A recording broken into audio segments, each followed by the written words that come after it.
is if you get this 1% more. Also, I'm really keeping my eye on the top tier counties in Pennsylvania that go from Warren all the way over to Lackawanna. These are the counties that I call the energy counties, and these are and agriculture counties.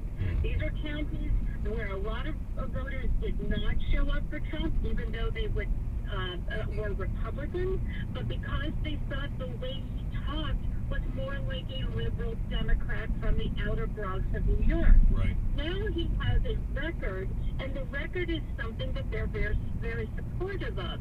Energy workers because of loosening of regulations, but also agriculture voters because of the trade deal. They love that trade deal. Now, you draw out about 2,000 more voters in those 8 counties, and again, the same scenario exists. Also, you have to continue to draw out voters in those original 10 counties, and almost all of them have switched their registration from Democrat to Republican in the past 4 years. I will tell you that I know a lot of people like me that this is the first election in 2016, first election I didn't vote for a Republican or a Democrat.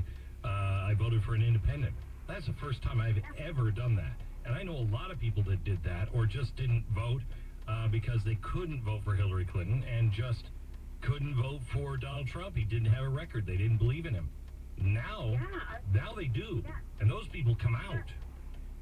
Yes, absolutely. I had a story just about a week and a half ago from Cambridge County, Pennsylvania, and I walked into the county Republican office. These are one of those counties that is changed for registration. There was a gentleman there who was in his 50s, had been a Democrat all of his life, did not vote for Donald Trump in 2016, and was changing his party affiliation along with several dozen other people. There was a line outside the building, and he was voting for Trump this time. These are the people, if y'all read The Great Revolt, in the back of The Great Revolt is a poll that we did with self-identified Trump voters in Michigan, Wisconsin, Pennsylvania, Ohio, and Iowa. And we asked them, did you tell a family member, friend, or pollster that you were going to vote for Trump? 34% of them said no. And 2016 is like a Disney movie compared to what we're experiencing right now. All right, Selena, thank you so much. We'll talk again. And by the way, happy birthday. Thank you, Glenn. 20 again.